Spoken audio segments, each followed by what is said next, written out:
We will begin our news conversation. Yes, I can see you, JJ. Good afternoon.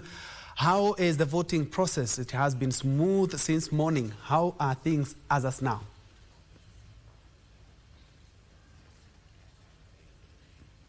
Thank you, Troy. Back at broadcast.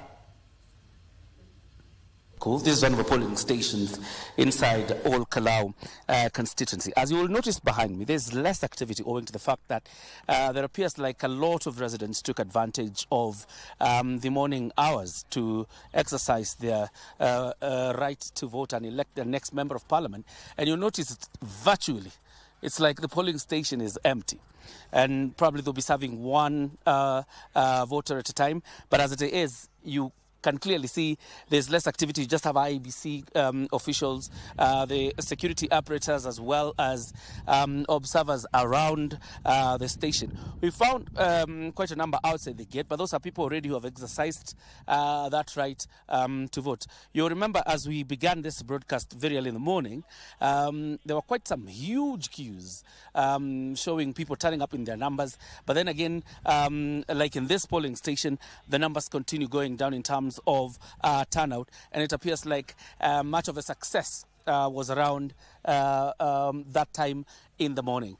But again, also the security apparatus continues to be on guard, obviously, to ensure that they protect the sanctity of this process of ensuring the elections are conducted without hitches. I have observers here from the Law Society of Kenya. I'll talk to them just for a minute to just get their feel really regards how they think this process is ongoing. Probably start by saying your name and what you're doing here.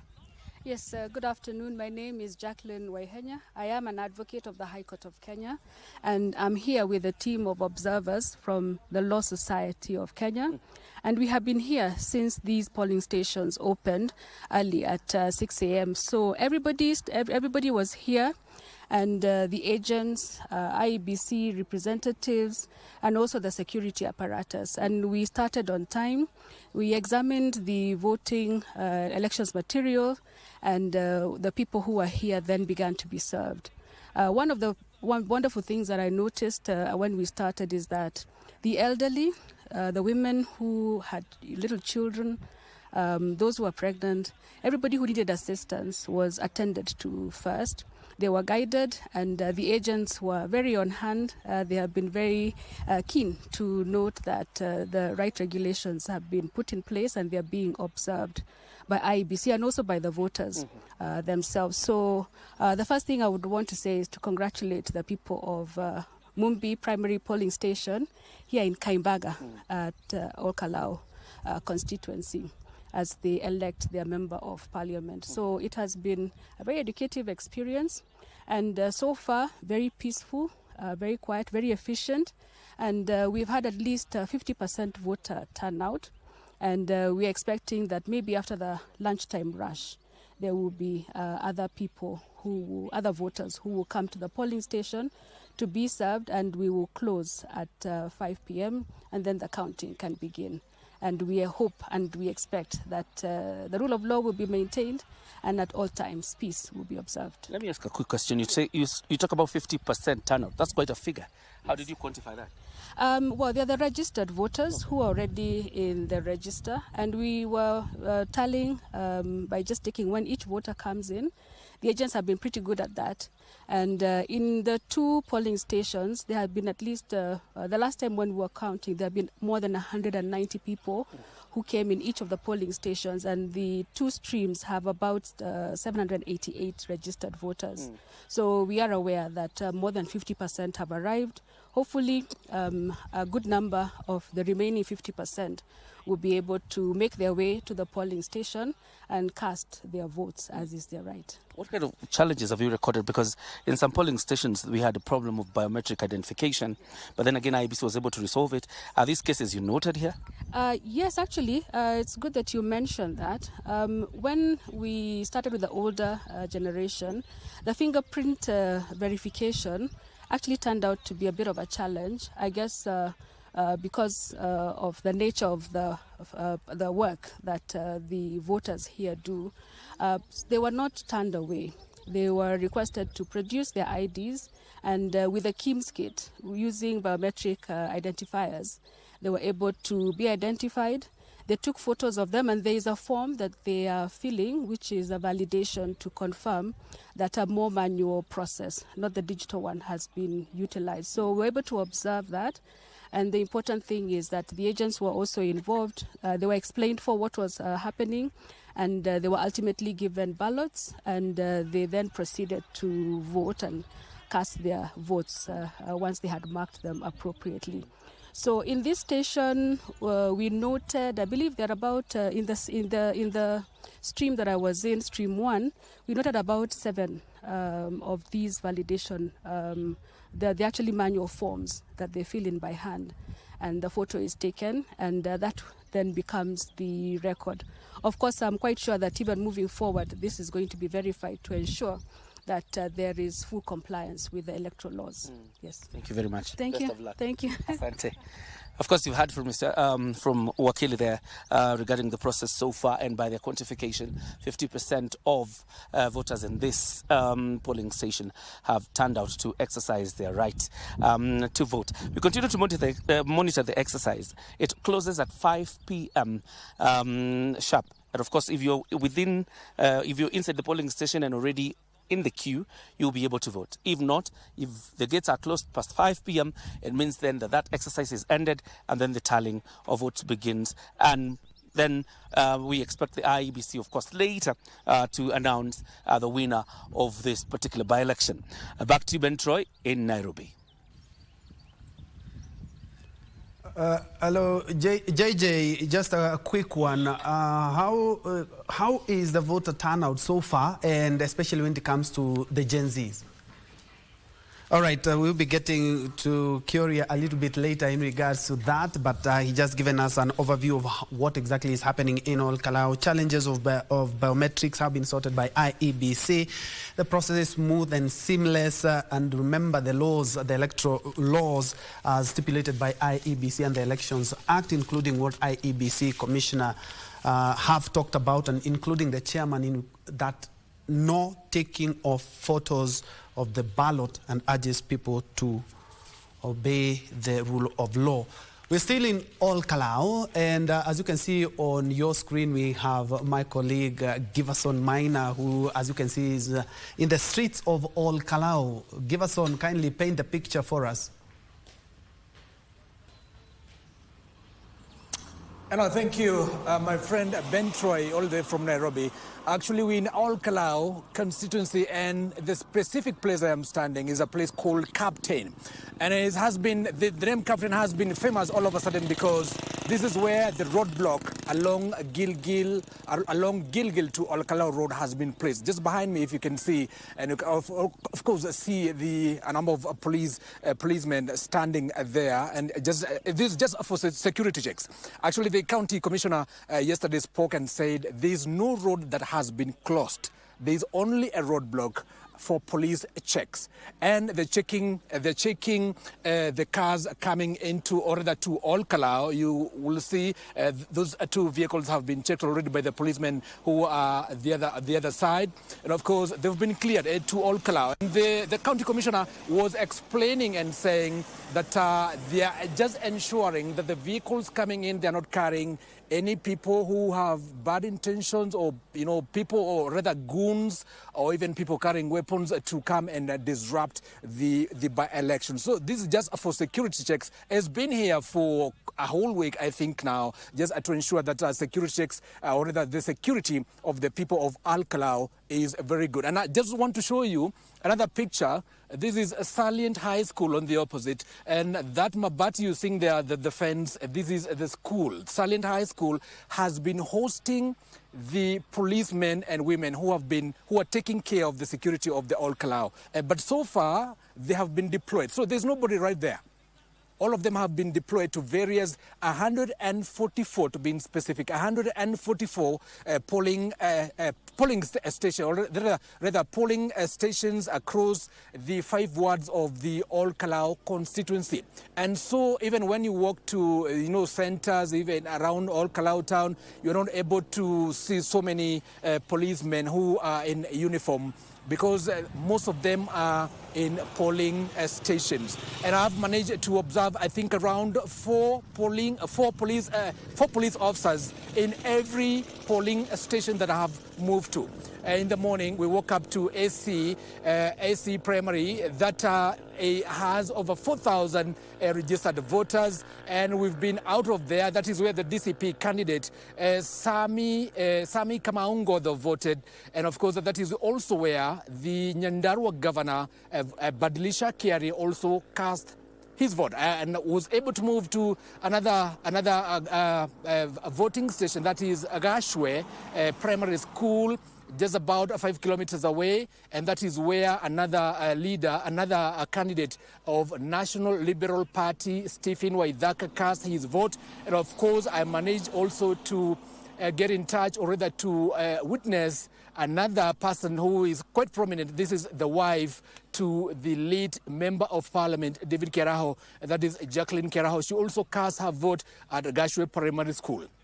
And so this is where I am. Security-wise, everything is cool. People are cool. People are just voting in and going back to either centers to open their businesses. And I want just to tell you that outside polling stations, life is very normal. You can see the traffic is moving. People coming all the way, going to Gilgil, maybe Nakuru, maybe Nairobi, and others are flowing to the other side, to all Kalou, to all Jororok, and even to Nyahururu. Everything is okay. People are calm. People, children are playing all over the fields. People are doing their businesses. Kiosks are open, shops are open, supermarkets are open. And maybe we're going to see, I don't know whether this situation or this picture is going to change when we, close the polls or the voting at about 5 p.m. or rather, we'll just be here and across the all Kalou places and even towns just to see how things will be panning. And of course, after 5 p.m., the tallying process begins at the all Kalou Secondary School.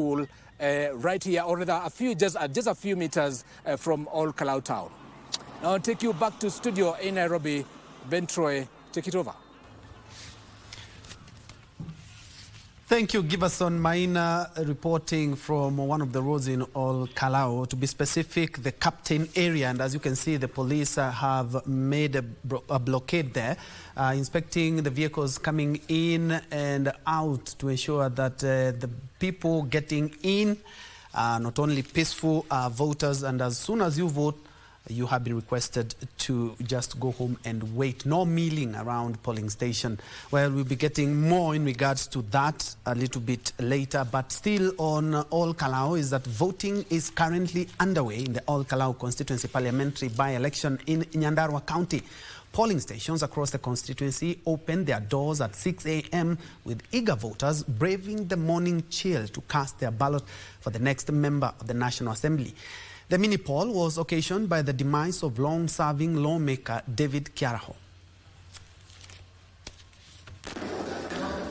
On Thursday, residents of All Kalou braved the morning cold, thronging polling stations to have their say who would succeed the late David Keraho as member of National Assembly. One by one, young and old, they were filed by the polling clerks, confirming their details and then casting their votes. 9 candidates are on the ballot. Among those who voted in the morning were United Democratic Alliance flag bearer Samuel Mushina, who voted minutes before 9 a.m. at Huruma Primary School.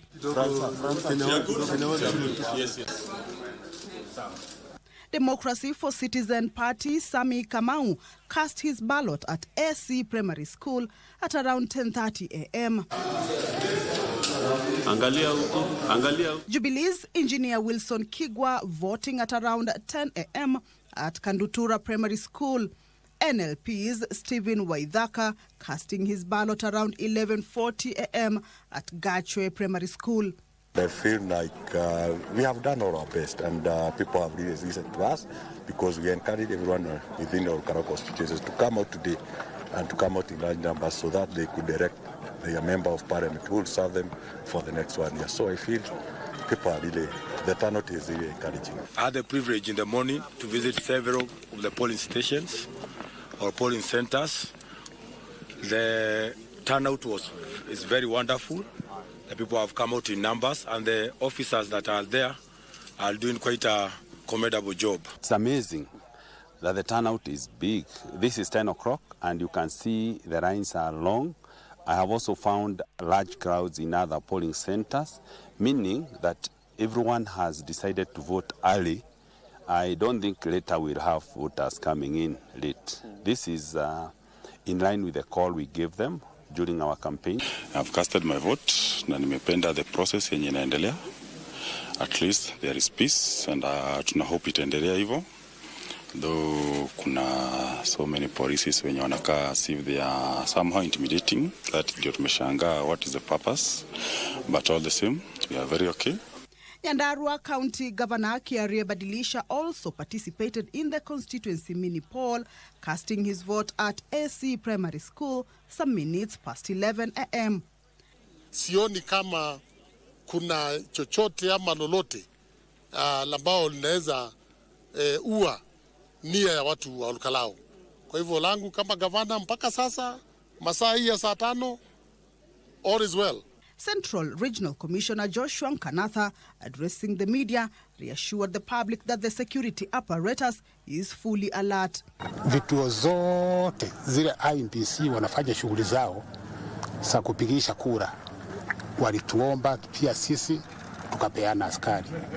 Nafikiria kila kitu iko na askari wawili wa kusimamia kila stream, na so far so good. Mahali wananchi watakuwa na tatizo, tunataka kuomba wa report chochote kile waona akiwafurahishi katika kituo cha polisi kile kiko karibu na wao. The voting exercise will close at 5 p.m. although the Independent Electoral and Boundaries Commission IEBC says an exemption will be made for those still in the queue. Kamche Menza for Lunchtime News. Still on the by-election, Kalou constituency is one of the 5 constituencies in Nyandarua County. The constituency was established for the 1997 general election. Since its establishment, Kalou constituency has so far been served by 3 members of parliament following the demise of their long-serving representative David Kiaraho in March of 2026. The constituency is standing on the edge of a new dawn. Kamche Menza explores the enduring legacy of its past leaders and what the future holds. High up in the hills of Nyandarua sits Kalou. On a casual drive, one would enjoy the land of agriculture. But in the corridor of Kenya's parliament, this constituency has quietly rewritten the rules of how a nation can be developed. In the 1997 general election, after the constituency's formation, the constituents elected an engineer named Muriuki Karue, who had vied on the Democratic Party ticket. After serving the first term from 1997 to 2002, Muriuki Karue would defend his seat in 2002, this time vying on the National Rainbow Coalition and serving from 2002 to 2007. Muriuki is said to be the brainchild behind the Constituency Development Fund after he drafted the bill and championed the enactment of the CDF Act in 2003. In 2007, constituents of Kalou elected Erastus Kihara Mureithi, who became the second member of parliament for Kalou and vied under the Party of National Unity PNU to represent them in parliament. He served only one term from 2007 to 2013. He lost to David Njuguna Kiaraho, who clinched the seat through the Jubilee Party ticket. Kiaraho served from 2013 until his demise in March 2026. For over 13 years and 3 consecutive terms, Kiaraho steered Kalou under Jubilee Party, leaving behind a legacy of expanded schools and rural electrification. So far, the late Kiaraho is the longest-serving member for the Kalou constituency. On Thursday, July 16, 2026, the electorate will choose Kiaraho's successor and their 4th member of parliament from 9 candidates on the ballot. The question is, who will it be?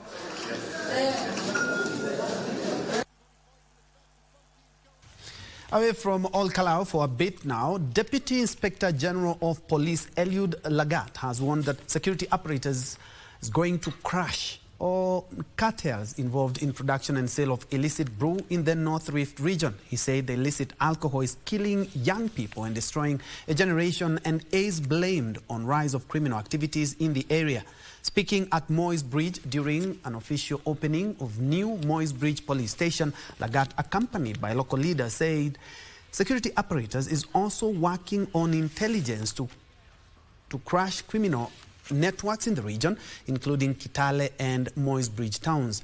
Uasin Gishu Women Representative Boss Sholei called on locals to give information to police on those involved in production and sale of illicit brew to protect the youth who are the victims. Bangi itaweza kusamisha hawa. So niko hapa leo kuwahimiza na kuwasupport in fight against that crime. Nataka kuwahimiza kwamba ni muhimu sana hiyo partnership yenu na sisi ili tufaulu na kuhakikisha kwamba Moy's Bridge iko salama. Hiyo police station that is the most modern police station nimewahi kuiona. Mimi naomba police tafadhali mtusaidie kwa shida ya pombe haramu. Inaua watoto wetu.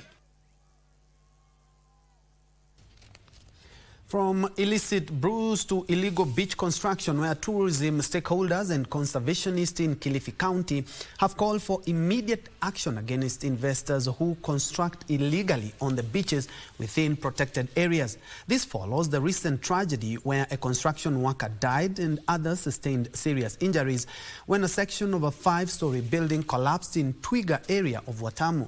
A section of residents has termed the tragedy as an expected disaster that could have negative repercussions on tourism and the environment.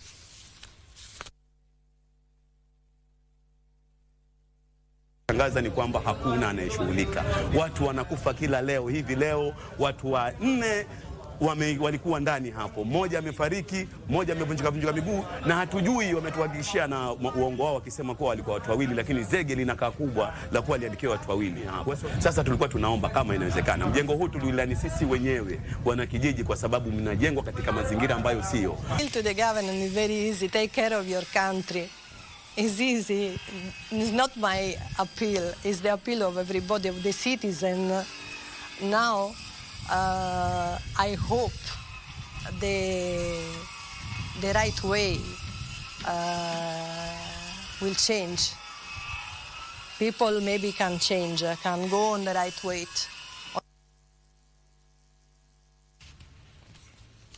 Still at the coast, Mombasa County Governor Abdul Swamad Sharif Nasil has assured traders who are yet to occupy the new Majengo market that they will be issued with sectional titles for their stalls in a move aimed at curbing the sale of allocated space to third parties. Speaking during a public participation forum in Majengo, Nasir said the titles would provide traders with documented rights to their individual stalls while enhancing accountability in the allocation process. He said the system would enable the county government to trace the original beneficiaries of every stall, making it easier to deal with cases where traders illegally sell their allocated spaces. Hizi stall za soko tukizitoa tuzipeane na sectional title. Kupeana sectional title yamaanisha ikiwa wewe kama mkazi tumekukabidhi ile, badili kusema kwa kila mwezi unalipa pesa kadhaa, usitulipe sisi, ulipe pahali fulani, sisi tuchukue ile gharama. Lakini kando na hiyo, kesho kusiwe na lawama. Ukiuza tujue kwa uliuza wewe. Pasiwe na lawama, zile applications zianze sasa zenu nyinyi. Hii ya nyumba haiko chini yetu sisi. Hii ya soko iko chini yetu sisi. Kwa hivyo kama kuna lawama ya kwa watu hawakupatiwa nafasi, ni mimi nitachukua lawama. Very well, about 24 minutes past the top of the hour, we are due for our fast break, but when We come back. I also have a legal mind in studio by the name of Onchweri Nyamari, who is an advocate of the High Court. We need to put things into perspective, and especially when it comes to matters, the rule of law, especially when it comes to the Kalou by-election. That and much, much more, including business and the latest from the world of sports. Let's take a quick break.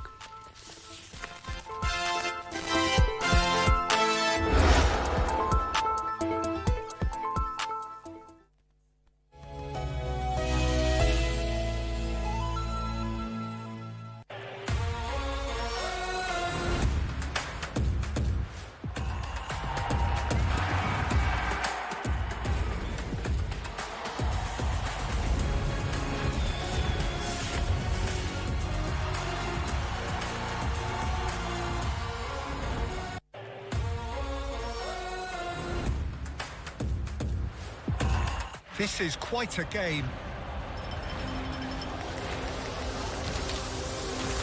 It'll be a free kick.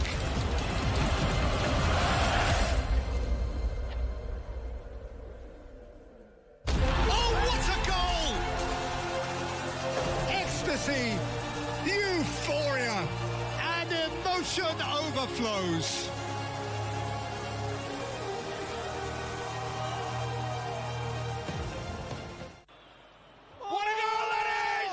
Michuano ya kombe la dunia yanakaribia kilele na sasa ni kufa kupona. Farasi wawili wanaopatana ugani, ni mmoja tu ndiye atakayesalia, huku mwingine akifunganya virago na kuelekea nyumbani. Je, ni timu gani itakayotwaa ubingwa huu mnamo Julai 19 pale MetLife Stadium? Jibu hili utalipata hapa KBC Channel 1. Tukikupeperushia matangazo ya FIFA World Cup moja kwa moja kutoka Mexico, Canada na USA. Goal! They've done it! Pia unaweza kupokea matangazo haya kupitia stesheni za redio za KBC. Istoshe, kwa wale wanaopenda kuona mechi kupitia big screens, KBC itawatembelea mtaani kwenu. World Cup iko KBC. KBC, your true sports partner.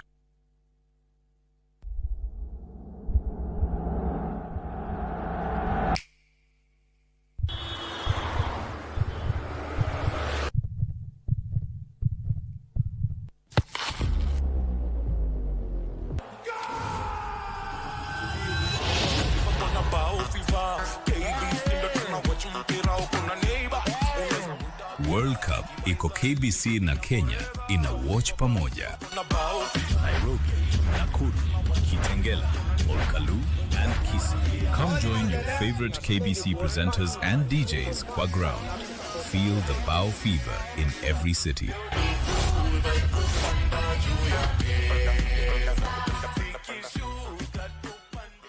The wait is over. KBC iko Huduma Center. Starting with Nairobi, kupata huduma za KBC imekuwa rahisi. From digital guidance and signet services to booking of commercial adverts and documentaries, visit our dedicated desks at Huduma Center GPO, Times Square, Makadara, Kibera or Eastleigh. Tunakungoja hapo. Whether it's a casual announcement or a specialized media solution for your business, we are here to serve you. KBC at Huduma Centers, moving closer to you. Your station, your service.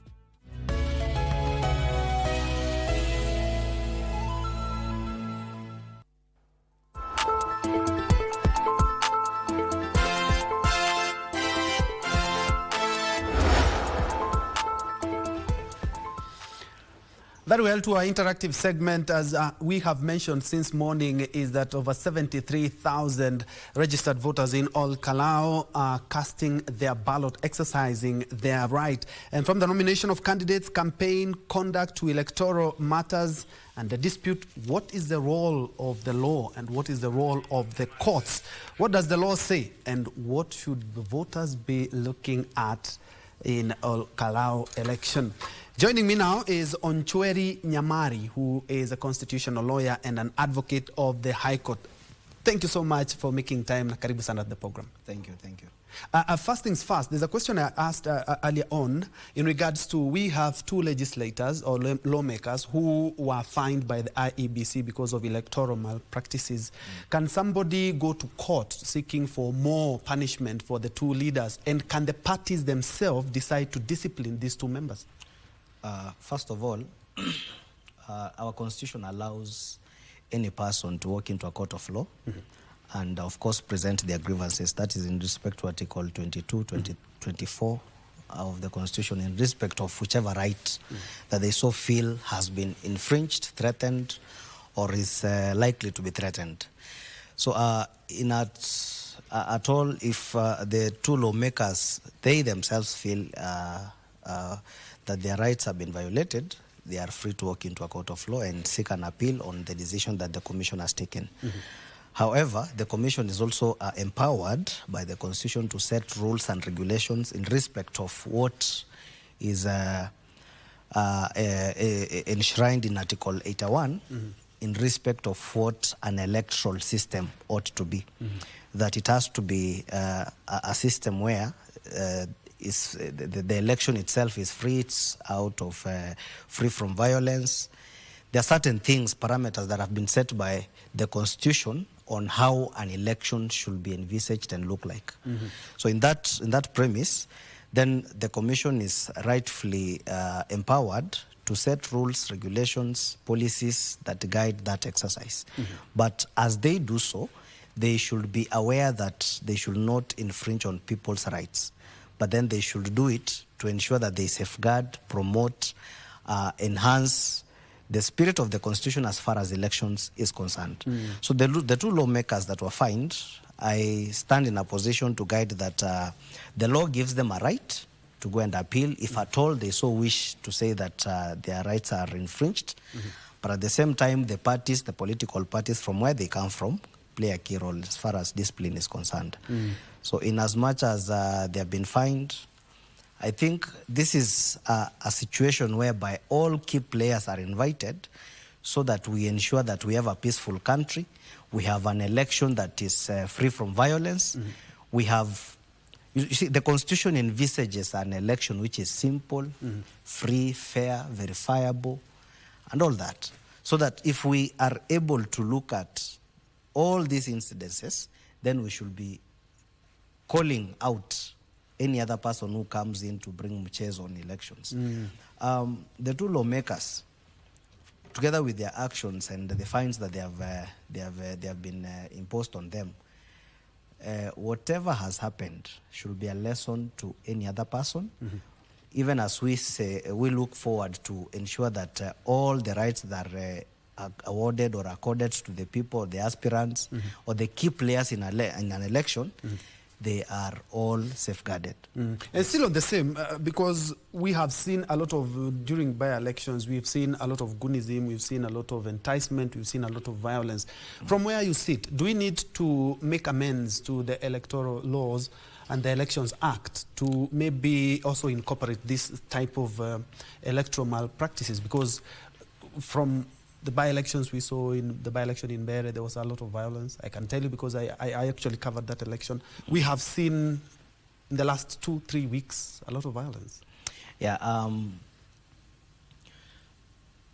I stand from a position where I normally say that the Constitution has not been implemented fully. In fact, people have to say that our Constitution is one that is progressive and almost the most perfect one within the African region. So if we implement it to the latter, if we put steps to ensure that all the provisions therein are all implemented, we will not be seeing the kind of things that we are seeing. Then that calls for the key players in an election system, starting from the security personnel, going to the commission, going to the voters themselves. Everybody has to be disciplined. Everybody has to exercise some level of maturity so that we are able to realize that which the Constitution gives us. And what the Constitution gives us is basic. An election that is free, fair, verifiable, and when all that is achieved, then we can say that we have attempted to implement the constitution to the latter. In the absence of that, we will always be asking ourselves such questions that, like the one you are asking me, that should we amend the laws? We shouldn't be amending the law so that we fit in. We should allow the law to guide us so that we actually fit in. Well said. I'm looking at the most common electoral offences that can impact the outcome of all Kalou by-elections. So far, everything has been smooth. But what are some of the things or some of the red zones that we shouldn't be going to? We have pointed out a number, and again, that it is not right to buy people's will. It is not right to bribe voters. It is not right to, cheat someone by giving them 200 shillings or 500 shillings for them to be able to turn up. This is something that has been enshrined in the Constitution, that you have to exercise your right as a person, as a citizen, and as you do so, you have a responsibility, one, to elect someone who is honest, someone who has integrity, someone who is not easy to be found in some funny crimes. For example, voter bribery. There have been incidences where we have seen those who have vied, Mbera North, we saw it. The other day we were in Kasipul, we saw that. Yeah. Now we are in, Kalou. Yeah. We have seen the kind of money that is being spent. Yet, when it comes to development, we look at this and ask ourselves, when the government doesn't give schools, for example, capitation, we ask ourselves, where is the money? But you see, in these elections, we have seen money being dished out left, right, and center. And not just money, a lot of money. Yeah, and because of the interest of time, because my director informs me that we are running out of time, I'll ask her, what legal redress can anyone aggrieved seek after these elections? I normally say that the courts or the judiciary is the last resort.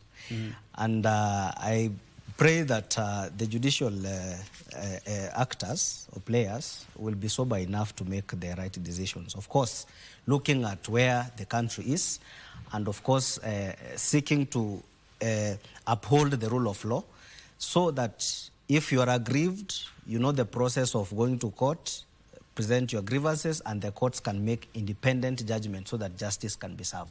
So the legal redress is within the Constitution, which we actually need to implement to the latter. Thank you so much. That has been Onchweri Nyamari, an advocate of the High Court and a constitutional lawyer. We have been looking at the legal grey areas that we need to check out in regards to the All Kalou by-election and the next coming election, if it's a by-election or the general election. Thank you for your insight as well. Moving on, Kenya Broadcasting Corporation Managing Director Agnes Kaleche has promised to end problems bedeviling the company's pension scheme. Kaleche also committed to ensuring timely remittances of statutory deductions. She spoke as she joined the scheme board of trustees and the corporation management in educating KBC staff based in Kisumu County on the new pension scheme in line with government's directive. My commitments, I want to give you that under my leadership, every contribution directed from your salary going forward as we transition will be remitted in full and on time. And our finance manager is here, Mr. Rotich, and I want you to commit to that. Every month, no exceptions. Second, on transparency. In the past, there was no transparency. You remember right now I'm asking somebody, do you know how much you've contributed? You don't know. Now, this scheme, you'll receive regular updates on the pension scheme, the lump sum resolution, and everything that affects your welfare. And third, on the well-being. Now, I commit to this team and to the entire KBC that the pension issue is part of the broader, focus on staff welfare, fair treatment, a supportive work environment, opportunities for growth, and a culture where every voice is heard. Now, for the members, I would like to appeal to you to support this initiative of conversion from DB to DC. First, this is a regulatory, it is a compliance issue. It's based on the circulars which were issued by the National Treasury. And we were told that there was a fresh one. Is it 2020?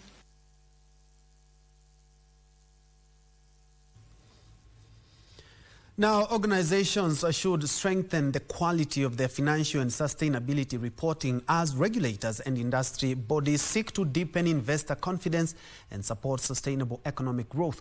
The call came during the launch of the 2026 Financial Reporting Award, where the Institute of Certified Public Accountants of Kenya, ISPAC CEO Dr. Grace Kalou urged organizations to embrace high-quality disclosure to positively position themselves to stakeholders and investors. Investors are placing increasing emphasis on environmental, social and governance disclosures alongside traditional financial statements in evaluating companies amid tightening reporting standards as businesses face growing scrutiny over climate risks and long-term value creation. Because also investors are interested in knowing how much carbon emission is happening and so many other business practices. So even before we go to putting it on paper, then we have seen demand even by the general consumers on that. But also for the consumers, for the investors, I think we've seen investors being skewed towards investing in institutions or in organizations that are having sustainable practices more than those who have not maybe disclosed how sustainable they are doing their businesses. Companies that provide transparent sustainability disclosures are increasingly being viewed as more resilient by investors, making it easier to attract capital and build stakeholder trust. There is no way an institution will run without properly managing their risks. There is no way a retiree will actually fail to take into account, not a retiree, even those who are still contributing actively will wish to know how well their investments are being invested. Are they being invested in a responsible way? Even consumers asking how sustainable and how responsible has your product been done, whether it is in terms of even waste disposal and many other practices that are just being encouraged across. But what the public sector has done is to closely follow that and ask ourselves, is it only about investment, but do governments also want to know whether they are running sustainable institutions? And if you look at sustainability, much of it will probably take the form of the Sustainable Development Goals. The public sector is being called upon to prepare for a changing reporting landscape as the International Public Sector Accounting Standards Board Sustainability Reporting Standard on climate-related disclosures takes effect from January 2028. Trevor Nyendo for Lunchtime News. Moving on, Kenya is among 23 Eastern, Southern and Northern Africa countries to have signed an agreement to establish a regional maritime university to strengthen skilling of seafarers. Maritime Principal Secretary Aden Miller says the Maritime University will offer trainees with internationally recognized maritime accreditations to improve their competitiveness in the global shipping industry. A number of regional countries, including Kenya, have rolled out plans to establish a regional shipping line to ease logistic challenges. Maritime Organization for Eastern, Southern and Northern Africa Member State Secretary General Kasim Mpata says 23 African countries are looking to invest in regional transshipment. We put up some vessels, 2 vessels, 3 vessels, according to the capacity of our regional states, which is very difficult for one country to achieve, because it's about $50 million if you want a vessel which is sea-going and which can do some work in terms of also carrying some cargo from one regional port to another. Transshipment is the local way of doing business. For example, if you can take a container from Nairobi to Mozambique or Tanzania, Dar es Salaam, or even Mogadishu, Somalia, even Djibouti, we don't have it. And there's a space that we can really invest in. Part of the strategy includes establishing a regional maritime university that will offer training and globally recognized accreditation. This initiative is coming to consolidate our efforts in the Eastern and Southern Africa so that we can produce a center of excellence. We can come up with a place which we can call our own as regional states. Once established, the Maritime University is expected to enhance skill set of local seafarers and position them for the global maritime job market. Since they have over 500,000 people as seafarers, you can imagine now and the members of the European nations, they are now going back on that. Those guys now don't want, they become so digital, they don't want actually to be on vessels for 1 year, to be in the ocean. They want to stay in the cities and enjoy life. That space now is being filled by Africans. Benson Rioba reporting for Lunchtime News. Millers are calling on the government to allow importation of genetically modified soya and yellow maize to reduce production costs and ease rising animal feed prices. Association of Kenya Feed Manufacturers chairperson Joseph Karuri says high raw material costs have pushed up feed prices, warning that Kenya risks falling behind other countries that have adopted genetically modified inputs for animal feed production.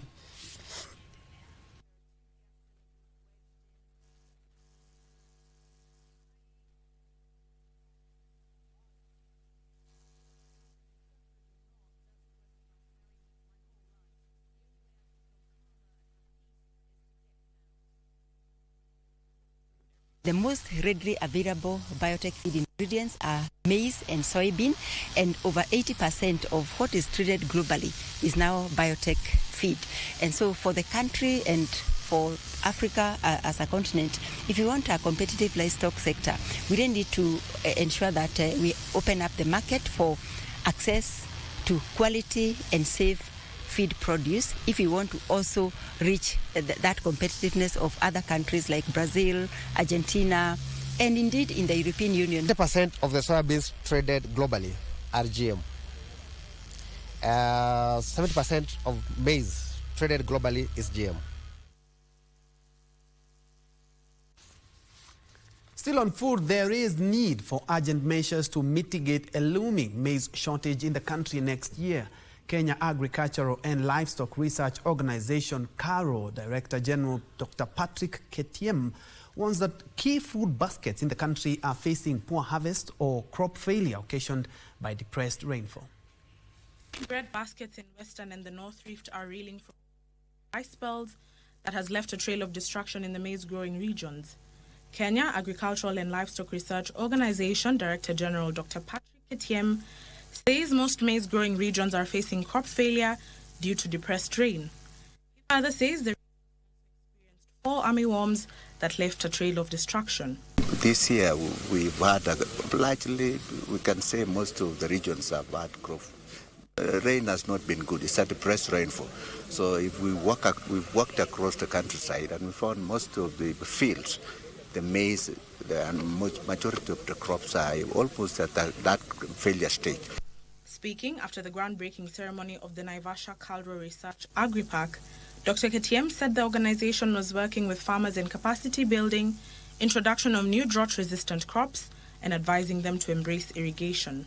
We are asking farmers to visit Kalou, then so that they can be able, other than getting the good technology or good variety, we are also capacitating farmers on how to do adaptation, mitigation.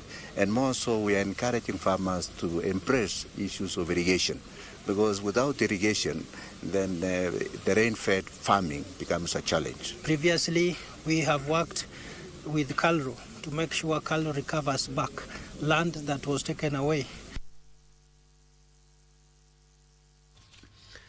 Moving on, the government is proposing stricter regulations on industrially produced trans fats in processed foods as part of efforts to curb the rising burden of heart diseases and other non-communicable diseases. The proposed changes seek to align food safety regulations in Kenya with global standards while strengthening consumer protection.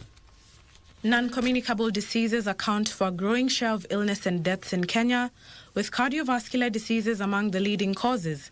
The government is shifting its focus towards prevention through healthier diets, improved nutrition policies, and stronger food safety regulations.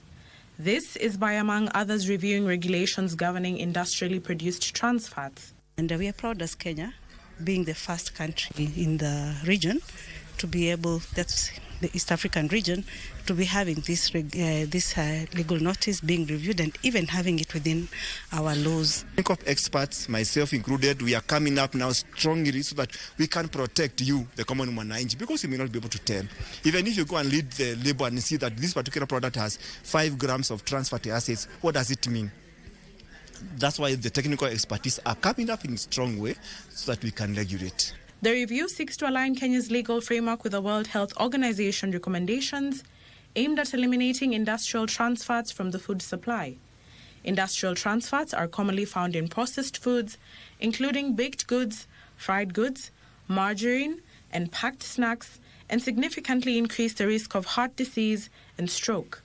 The proposed regulations would limit trans fats to 2 grams per 100 grams of total fat, while requiring manufacturers, importers and distributors to declare trans fat content on food labels. Government and the regulators are not compelled. They don't have to test to determine that the declared values are actually accurate and are correct. But now, when this is passed, it means that only products that meet the requirement that are compliant will be sold in the market. The proposed amendments provide an 18-month compliance transition period. Ndotamo Kami for Lunchtime News.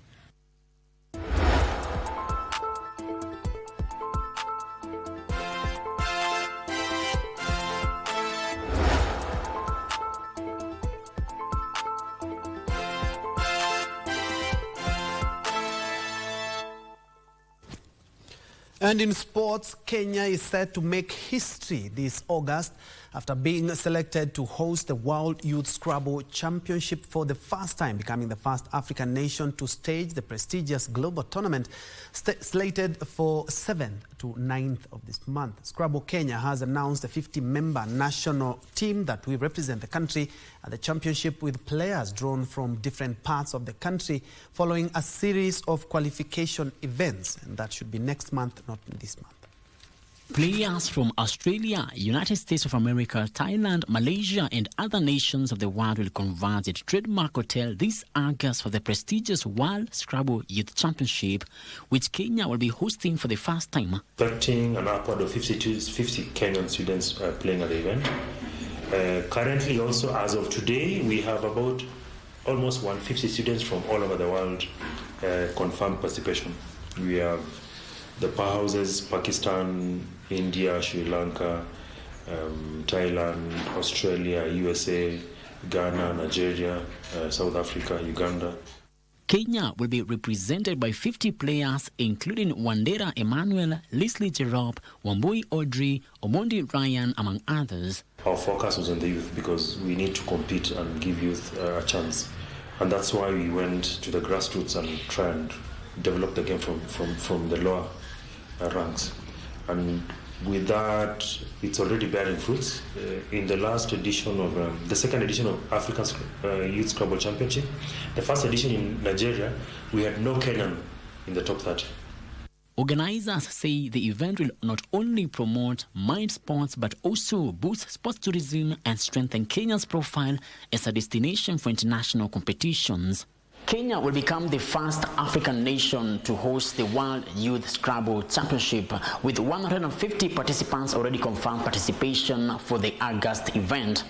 Reporting for Lunchtime News from Nairobi, my name is Frederick Mwoki.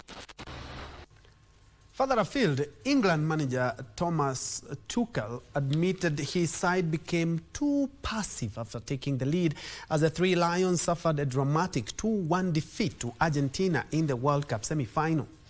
Anthony Gordon had put England ahead before Enzo Fernandez equalized and substitute Lautaro Martinez headed home a stoppage time winner to send the defending champions into Sunday's final against Spain.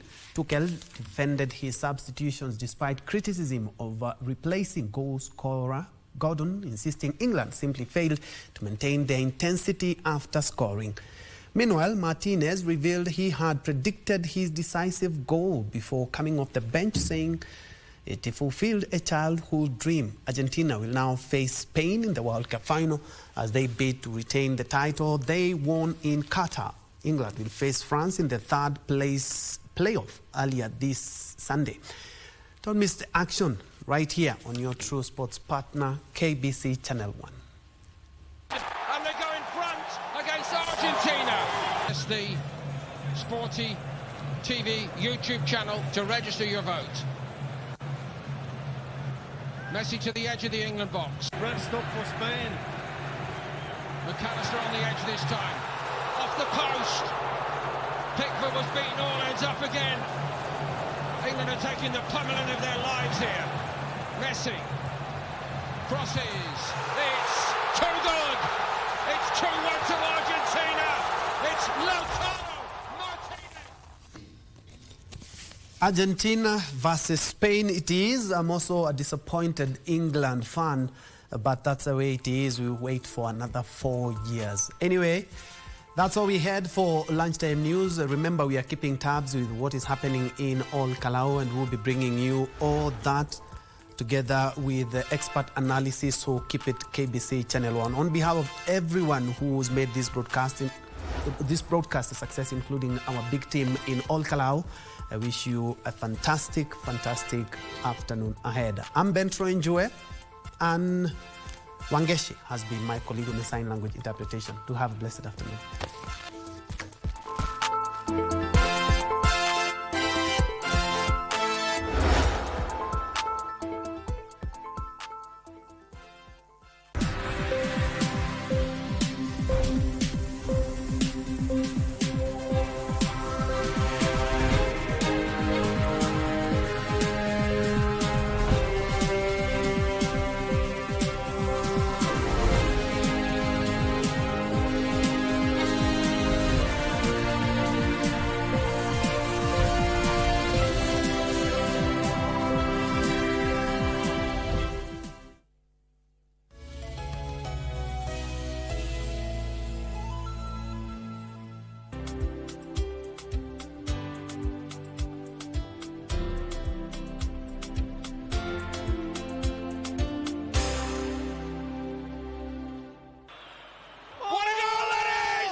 Michuano ya kombe la dunia yanakaribia kilele, na sasa ni kufa kupona.